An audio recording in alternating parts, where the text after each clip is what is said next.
ईश्वरचंद्र यांनी पत्र वाचले, क्षणभर विचार केला आणि आपला नकार कळवला.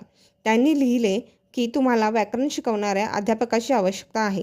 मला असे वाटते की व्याकरणामध्ये या नगरातील सर्वात योग्य व्यक्ती मी नाही.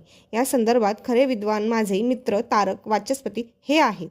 जर त्यांची नियुक्ती केली गेली तर मला आनंद वाटेल की तुम्हाला योग्य व्यक्ती मिळाली आहे. पत्र वाचल्यावर प्राचार्यांच्या मनात त्यांच्याबद्दलचा आदर अधिकच वाढला. जो विद्वान दुसऱ्या व्यक्तीला स्वतःपेक्षा मोठा समजतो, खरोखरच तो विशाल हृदयाचा असतो. त्यांनी ईश्वरचंद्र यांचा प्रस्ताव आनंदाने मान्य केला आणि तशी सूचनाही त्यांना दिली.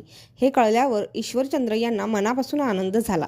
जेव्हा वाचस्पतींना हे सर्व समजले तेव्हा त्यांचे हृदय भरून आले.